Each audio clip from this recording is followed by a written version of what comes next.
أعوذ بالله من الشيطان الرجيم. بسم الله الرحمن الرحيم. ولن ترضى عنك اليهود ولا النصارى حتى تتبع ملتهم قل إن هدى الله هو الهدى ولئن اتبعت أهواءهم بعد الذي جاءك من العلم ما لك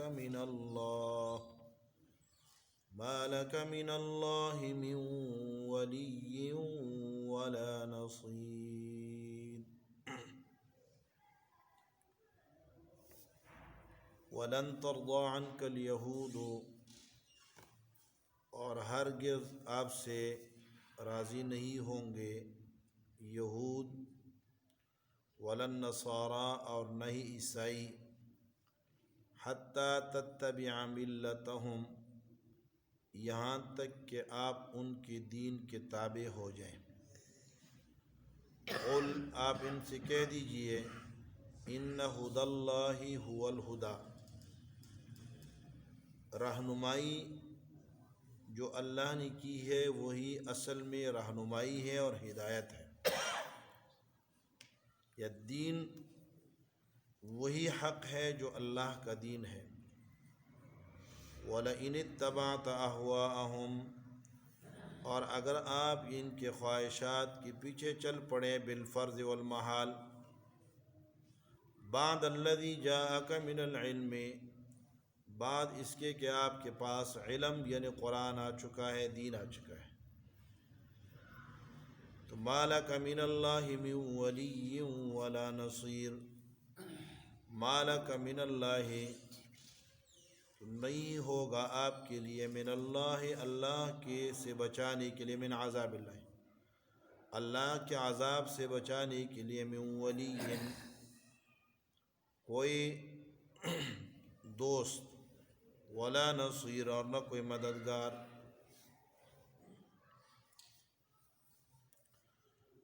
گزشتہ آیات میں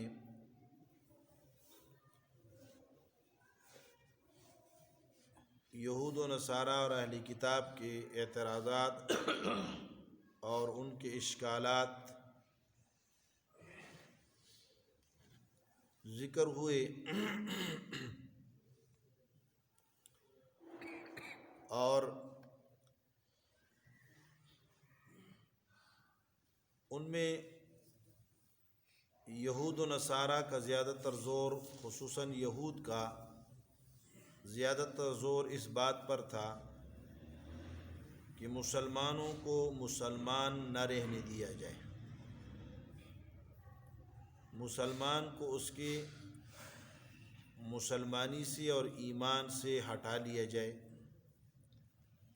اس کے لیے مختلف تدابیر، اور ان تدابیر میں اہم ترین تدبیر وہ اعتراضات کا سہارا لیا گیا. جب آپ کے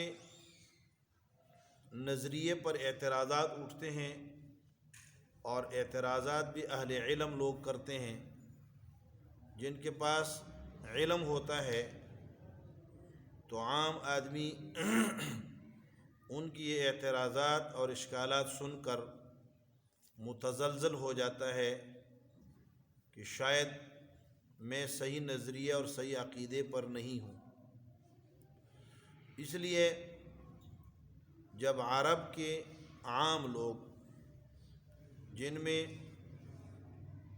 اکثریت پہلے مشرکین مکہ تھے، اور پھر اسلام کے اعزاز اور شرف سے مشرف ہوئے، اور دوسری طرف وہ قوم جو قحطان اور یمن کے لوگ تھے، یعنی اوس و خزرج، جب وہ مسلمان ہوئے تو ان کے حسد اور بغض میں آ کر ان کو متزلزل کرنے کے لیے اہل علم لوگوں نے، یعنی آسمانی کتاب کا علم رکھنے والے لوگوں نے، آسمانی کتاب پر اعتراضات شروع کیے. یعنی مولوی کے ساتھ ٹکرا گئے۔ آسمانی علم رکھنے والے آسمانی علم پر اعتراضات کرنے لگے تو اس کا لازمی نتیجہ یہ نکلتا، اگر قرآن کریم اور اللہ کی تائید اور توفیق معاون نہ ہوتی تو اس کا ڈیفینیٹلی جو اس کا رزلٹ اور اس کا نتیجہ تھا وہ یہ نکلنا تھا کہ لوگ متزلزل ہو جاتے اپنے نظریے اور عقیدے پر۔ لیکن اللہ رب العالمین نے تسلسل کے ساتھ انہوں نے جو بھی اعتراض کیا، صحابہ کرام رضوان اللہ تعالی اجمعین کو ڈگمگانے کے لیے اور ان کے اقدام کو، ان کے قدموں کو متزلزل کرنے کے لیے، تو رب العالمین نے اس کا جواب دیا، محققانہ جواب دیا، تحقیقانہ جواب دیا اور ان کے اشکالات کو رفع فرمایا۔ پھر گزشتہ آیت میں آپ علیہ الصلوۃ والسلام کو تسلی دی گئی کہ ان لوگوں کے اشکالات سے دل برداشتہ نہ ہو۔ جب بندہ برحق ہوتا ہے اور خیر خواہ ہوتا ہے، لوگوں کی منتیں سماجتیں کرتا ہے، در در پہ جا کے ان کو سمجھانے کی کوشش کرتا ہے، وہ جہنم کا ایندھن بن رہے ہوتے ہیں اور یہ اسے جہنم کے ایندھن بننے سے بچا رہے ہوتے ہیں، تو اس وقت پھر جب بندہ انسان ہے، بتقاضۂ بشریت بہت بڑے حوصلے والا، استقامت والا انسان بھی، دل میں اس کے اندر ایک دکھ اور درد سا پیدا ہو جاتا ہے کہ میری طرف سے خیر خواہی دیکھو، میری محنت دیکھو، میری کوشش دیکھو، میری بے لوث خدمات دیکھو، اور میری قوم کا میرے سامنے ان کا طرز عمل دیکھیں۔ میں بات کرتا ہوں، وہ میری باتوں پہ اعتراض، میرے طرز پر اعتراض، میرے ساتھیوں پر اعتراض، تو اس سے بندہ تھوڑا سا دل برداشتہ ہو جاتا ہے۔ تو آپ علیہ الصلوۃ والسلام کو رب العالمین نے تسلی دی، دو طرح کی تسلی دی۔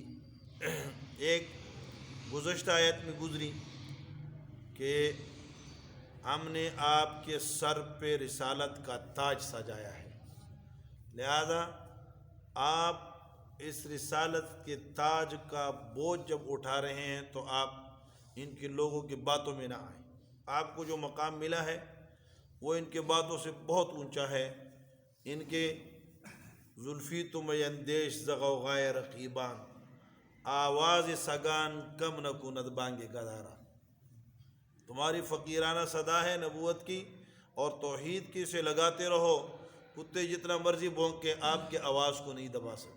آپ کی آواز ان کی آوازوں کے بیچ میں سے نکلے گی اور دلوں پہ جا کے اس کا اثر پڑے گا۔ آپ نے گھبرانا نہیں ہے۔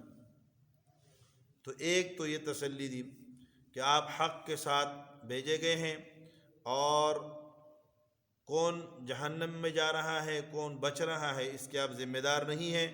آپ اپنی بانگ اور اپنی صدا لگاتے رہیں، اللہ رب العالمین آپ کو کامیاب ہی کریں گے، آپ کامیاب ہی ہیں۔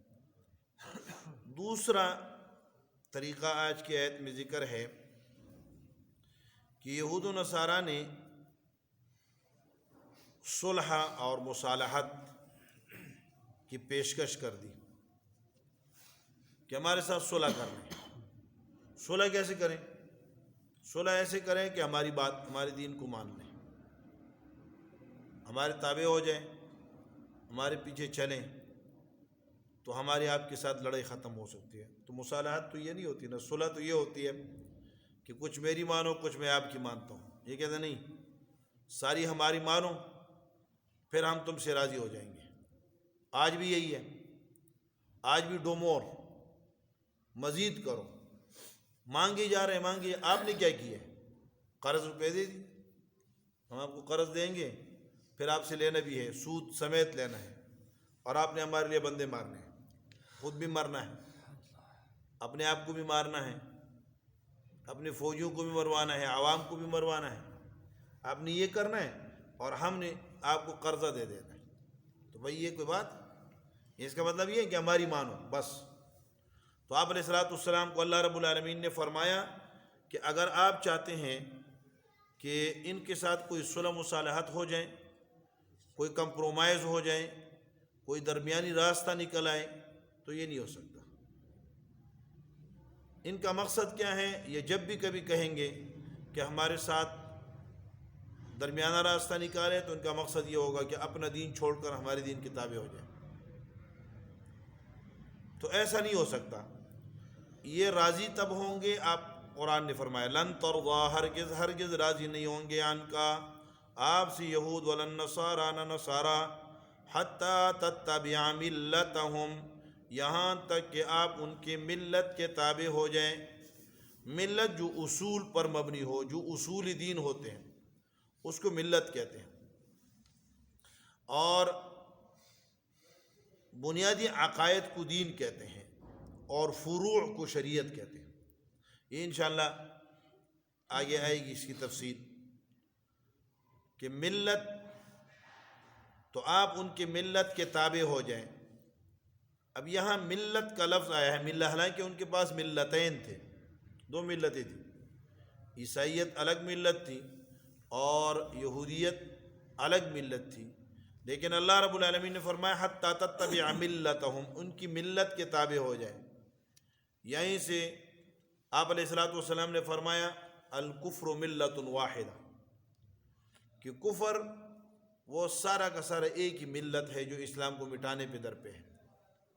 یہاں سے فقہاء نے، امام شافعی اور امام ابو حنیفہ رحمۃ اللہ علیہ نے ایک مسئلہ مستنبط کیا ہے کہ اگر ایک ہی آدمی کے اولاد میں، ایک ہی گھر کے اندر افراد ہے، کچھ مسلمان ہیں، کچھ عیسائی ہیں، کچھ یہودی ہیں، تو ان میں جو مسلمان ہوگا، یہودی اور نصرانی اس کے وارث نہیں بنیں گے، اور مسلمان بھی ان کا وارث نہیں بنے گا، میراث اس کو نہیں ملے گی، نہ ان کو، کیونکہ اختلاف ادیان جو ہے یہ میراث سے بندے کو محروم کر دیتا ہے۔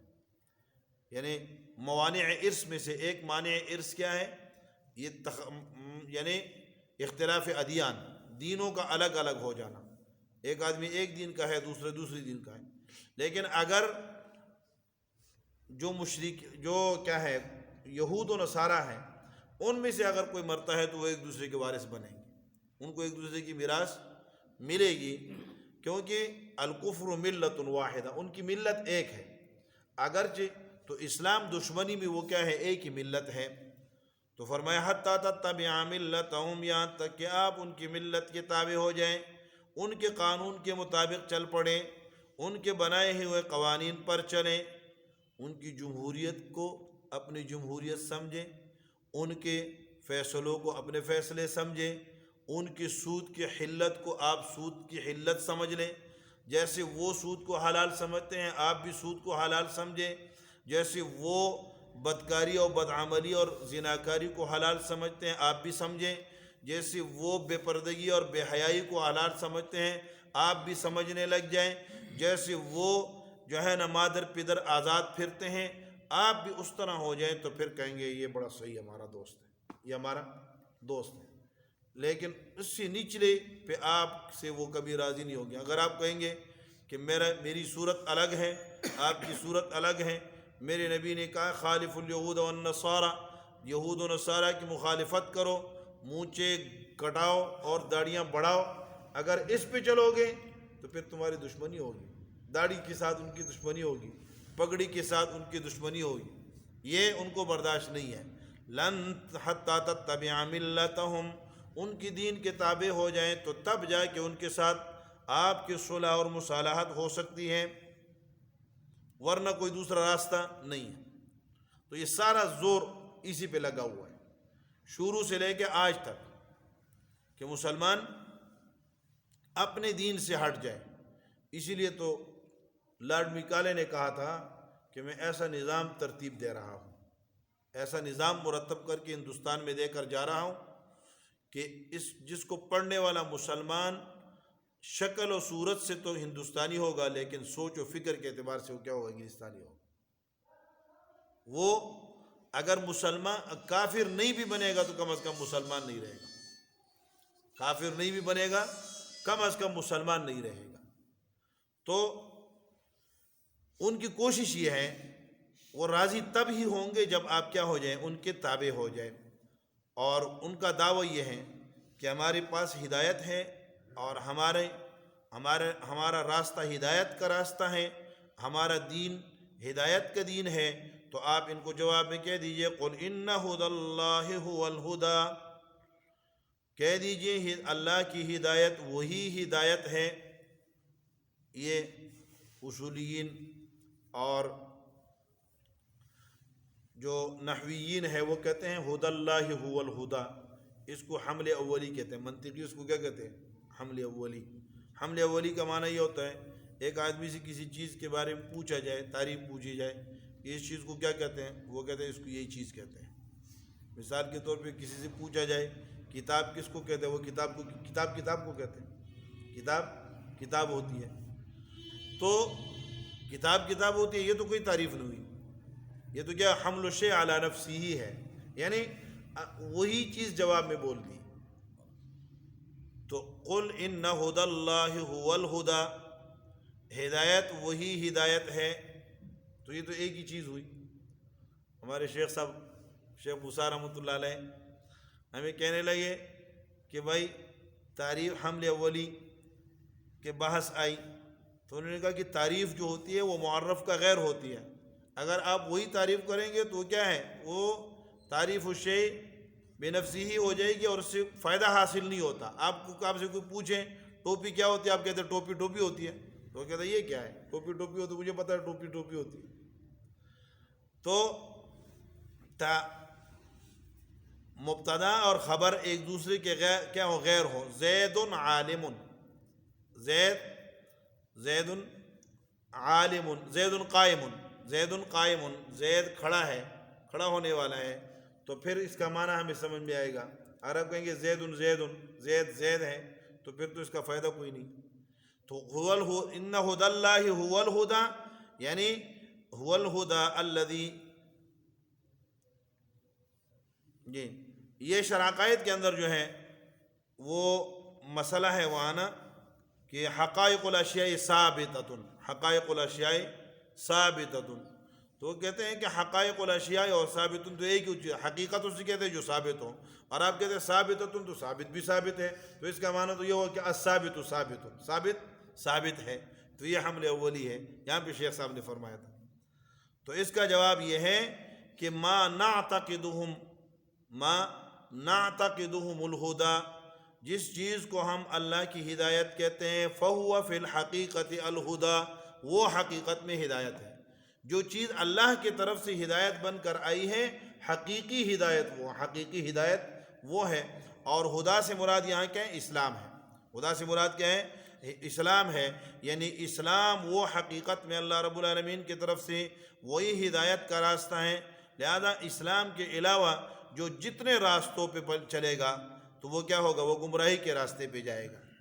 قل ان ھدی اللہ، کہہ دیجئے اللہ کی ہدایت یعنی اللہ کے رہنمائی، یا قل ان ھدی اللہ، ھدی بمعنی دین، قل ان ھدی اللہ دین اللہ ھو الھدی، وہی ہدایت وہی دین ہے، حقیقت میں دین وہی ہے جو اللہ رب العالمین نے مقرر کر دیا ہے۔ دین قوانین اور اصول اور ضوابط زندگی چلانے کے، وہ زندگی کی چلانے کے ضوابط اور اصول جو اللہ نے دیے وہی اصل میں کیا ہے؟ وہی اصل میں دین ہے، وہی اصل میں اصول ہے۔ اس کے علاوہ جتنے اصول ہیں وہ ڈھکوسلے ہیں، لوگوں نے اپنے طرف سے بنائے ہیں، چاہے وہ معاشی نظام ہو، چاہے وہ کیا ہو، معاشرتی نظام ہو، چاہے وہ عدالتی نظام ہو، چاہے وہ کوئی بھی نظام ہو جو اللہ کے علاوہ کسی نے بنائے ہیں، تو وہ اپنی موت آپ مر جاتے ہیں، کچھ عرصہ چلتے ہیں۔ لینن اور سٹالن بڑی جو نے باتیں کی اور ہم نے یہ دیا، ہم نے نظام دیا، معاشی نظام دیا، مانی نے کہا میں نے نظام دیا، مانی کا نظام ڈوب رہا ہے، دنیا اجیرن ہو گئی ہے مانی کے نظام کی وجہ سے۔ لینن سٹالن کے نظام سے گورباچوف اور جو ہے نا روس، وہ کیا چکا ہے؟ وہ ڈوب چکا ہے، پوری دنیا ڈوب رہی ہے۔ وہ اس کی وجہ کیا ہے کہ آپ نے نظام ان بندوں کا بنایا ہوا نظام ہے۔ بندہ آج سوچتا ہے، کل اسے پتہ نہیں ہوتا کہ کل کو کیا ہوگا، 100 سال بعد کیا ہوگا، 100 سال کی بعد کی دنیا کس رفتار سے چلے گی، وہ 100 سال پہلے والے رفتار کے حساب سے دنیا کا نظام بناتا ہے۔ رب العالمین نے جو نظام بنایا ہے وہ روز اول سے جس رفتار سے بنایا ہے قیامت تک لوگ آتے رہیں گے، رفتار جتنی تیز ہوتی جائے گی رب العالمین کا نظام بھی اسی کے حساب سے چلتا چلا جائے گا، کیونکہ وہ علیم ہے۔ اس نے جس دن سے بنایا اور جب تک اس نے دنیا کو قائم رکھنا ہے سب کے لیے وہ کیا ہے، اس کے ساتھ سوٹ کرتا ہے، یہ نظام اللہ رب العالمین نے جو دیا ہے۔ تو ان ھدی اللہ الہدی ولئن اتبعت اہواءہم، دین اسلام کے علاوہ، وحی کے علاوہ جو بھی چیز ہوگی وہ انسانی خواہش کے مطابق ہوگی۔ وہ کیا ہوگی؟ انسانی عقل کی اختراع ہوگی۔ جب انسانی عقل کی اختراع ہوگی تو اس میں اس کی نفسانی خواہش کا لازمی طور پہ دخل ہوگا۔ تو نفسانی خواہشات، انسانی خواہشات تو خود اب آپ اپنا تجربہ کر لیں، آپ اپنا تجربہ کر لیں کہ 5 سال کے بچے کی خواہشات کیا ہوتی ہیں اور 10 سال کے بچے کی خواہشات کیا ہوتی ہیں، 20 سال 18 سال کے بچے کی خواہشات کیا ہوتی ہیں، 30-35 سال کے نوجوان کی خواہشات کیا ہوتی ہیں، 40-45 سال کے ادھیڑ عمر کی کیا خواہشات ہوتی ہیں، اور 60 سال کے اوپر والے کی کیا خواہشات ہوتی ہیں۔ یہ انسان اور اس کی خواہشات خود اپنے اندر بدلتی رہتی ہیں۔ تو جب وہ آپ کو نظام دے گا تو وہ کیا نظام بھی کیا ہوگا، اسی کے خواہشات کے مطابق ہوگا۔ اس لیے فرمایا حتی ولا اتبعت اہواءہم، اگر آپ قرآن چھوڑ کر ان کے اتباع خواہشات کے پیچھے چل پڑے، یا اتبعت میں آپ علیہ السلام پر رکھ کر پوری امت کو سنانا مقصود ہے۔ مقصد کیا ہے؟ امت کو بتلانا ہے، یعنی آپ کی امت، اگر آپ تو کبھی بھی نہیں ہوں گے، آپ کبھی بھی ان کے متبع نہیں ہوں گے، لیکن بالفرض والمحال آپ بھی ہو گئے، تو اس میں کیا ہے، شدت لانا مقصود ہوتی ہے کہ آپ جیسی ہستی بھی اگر یہود و نصارہ کے نقش قدم پہ چلے گی تو ہوگا کیا، ما لک من اللہ من ولی ولا نصیر، آپ کا کوئی مددگار، کوئی دوست، کوئی نصیر جو اللہ کی جانب سے آ کر آپ کی نصرت اور مدد کرے نہیں ہوگا۔ تو اگر آپ کی امت بگڑ جائے گی، آپ کی امت یہود و نصارہ کے پیچھے چل پڑے گی تو ان کے لیے بھی کوئی نہیں ہوگا۔ وَلَئِنِ اتَّبَعْتَ أَهْوَاءَهُمْ، اگر آپ ان کی خواہشات کے پیچھے چل پڑے، جو نظام انہوں نے اپنے خواہشات کے مطابق بنائے ہیں، ہر نظام کی بنا جو ہے وہ ان کی خواہشات پر ہے۔ سرمایہ دارانہ نظام تاکہ کیا ہے، پیسہ بڑھتا جائے، مالدار تر ہوتا چلا جائے اور غریب تر ہوتا چلا جائے، اسے رگڑے پڑتے جائیں، یہ سرمایہ دارانہ نظام کا نتیجہ ہے۔ تو فرمایا نہیں اتبعت اہواءہم، اگر آپ ان کے نظام کے پیچھے چل پڑے جو ان کے خواہشات کی اختراعات ہیں، بعد الذی جاءک من العلم، بعد اس کے کہ آپ کے پاس علم یعنی قرآن آ چکا ہے، علم سے مراد یہاں کیا ہے، قرآن ہے، آپ کے پاس قرآن کا نظام موجود ہے، قرآن میں عدالتی نظام موجود ہے، آپ کہتے ہیں نہیں جی آپ کس کے پاس چلے جاؤ، آپ انگریز کے نظام کے پاس چلے جاؤ، اس سے فیصلہ کرو۔ آپ کے پاس معاشرتی نظام موجود ہے، آپ کہتے ہیں رسم و رواج کے ساتھ معاشرہ چلاؤ۔ آپ کے پاس مرنے کا نظام، غمی کے نظام موجود ہے، آپ کہتے ہیں نہیں ہم اپنے رسم و رواج کے مطابق چلیں گے۔ آپ کے پاس شادی کا نظام موجود ہے، آپ علیہ السلام نے شادیاں کر کے دکھلائی ہیں، آپ کے پاس وہ نظام موجود ہے، آپ کہتے ہیں نہیں میری ناک کٹ جائے گی، میں اپنے رسم و رواج کے مطابق چلوں گا۔ تو اگر آپ کے پاس قرآن موجود ہے، آپ کے پاس سنت موجود ہے اور اللہ کا دین موجود ہے، آپ اللہ کے دین کو چھوڑ کر کہیں اور جائیں گے تو کیا ہو جائے گے، بے یار و مددگار ہو جاؤ گے، بے یار و مددگار ہو جاؤ گے۔ آج دنیا میں ہم بے یار و مددگار ہے، پوری مسلم دنیا بے یار و مددگار ہو گئی ہے، کیونکہ اللہ رب العالمین نے جو اطلاع دی تھی کہ لَإِنِ اتَّبَعْتَ أَهْوَاءَهُمْ، اگر آپ اس یہود و نصارہ کے خواہشات کے مطابق چلیں گے تو مَا لَكَ مِنَ اللَّهِ مِن وَلِيٍّ وَلَا نَصِيرٍ، پھر کوئی اللہ کی جانب سے کوئی، دو تفسیریں یہاں مفسرین نے کی ہے، مَا لَكَ مِنَ اللَّهِ مِنْ عَذَابِ اللَّهِ، اللہ کے عذاب سے کوئی بچانے والا نہیں ہوگا، یا مَا لَكَ مِنَ اللَّهِ مِنْ جَانِبِ اللَّهِ، اللہ کی طرف سے کوئی ملک، کوئی فرشتہ، کوئی اللہ کی مدد اور نصرت غائبانہ آ کر آپ کی نصرت کریں، آپ کی مدد کریں، اور آپ نے اللہ کی دین کو چھوڑ دیا ہو، یہ ایسا نہیں ہو سکتا۔ اس لیے وہ کہتے ہیں جہاں سے 313 چلے تھے تم مسلمانوں، انہی راہوں پہ پلٹ جانے کا وقت آیا۔ اگر ان راہوں کے پہ پلٹیں گے، اسی طرز پہ چلیں گے، انفرادی زندگی آپ علیہ السلام کی سنتوں کے مطابق بنائیں گے، اجتماعی زندگی اللہ رب العالمین کے نظام کے مطابق بنائیں گے، تو تب جا کے ہم کیا ہیں، اوپر جائیں گے، ورنہ تو کیا ہے، ورنہ تو اللہ کا فیصلہ ہے کہ مَا لَكَ مِنَ اللَّهِ، ہم بے یار و مددگار، کوئی ہمارا دوست نہیں، یا ہم کہاں پر آ گئے ہیں، نہ کوئی ہمارا نہ ہم کسی کے، اس ماحول میں آ گئے ہم۔ تو فرمایا قل ان ولئن اتبعت اهواءهم، اگر آپ تو ہرگز نہیں کریں گے بالفرض والمحال، آپ نے اگر ان کے خواہشات کی تابعداری کی، بعد الذی جاءک من العلم، بعد اس کے کہ آپ کے پاس اللہ رب العالمین کی طرف سے قرآن آ چکا ہے، قرآنی نظام آپ کے پاس موجود ہے، سارا نظام قرآن کا پوری زندگی کا نظام موجود ہے، اور اس کو چھوڑ کر اگر آپ چلے گئے خواہشات نفسانیہ یہود و نصارہ کے پیچھے، تو ما لک من اللہ من ولی، نہیں ہوگا آپ کے لیے من اللہ، من جانب اللہ یا من عذاب اللہ، اللہ کی طرف سے کوئی ولی، کوئی دوست، کوئی ولی جو آپ کی عملی مدد کر سکے، ولا نصیر، اور کوئی نصیر ہوگا جو آپ کے لیے آواز لگا سکے۔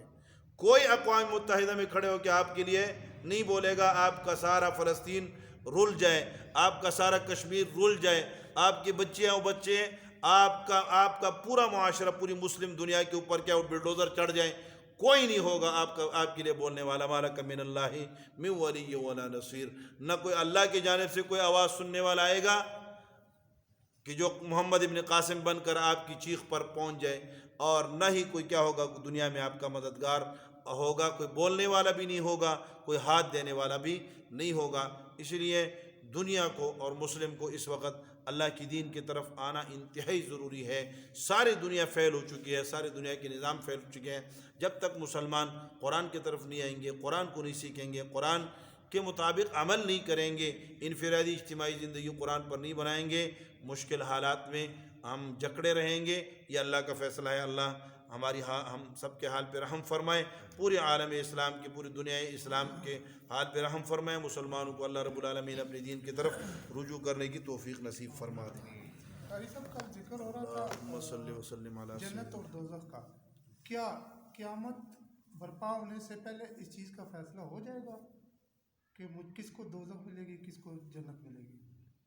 من مات فقد قام علیہ جس طرح القیامہ۔ کل ذکر ہو رہا تھا کہ مطلب کہ نہ پوچھ کے دوزخیوں کا کیا حال ہے، جی جی، ہاں تو اس بارے میں کہہ رہا ہوں۔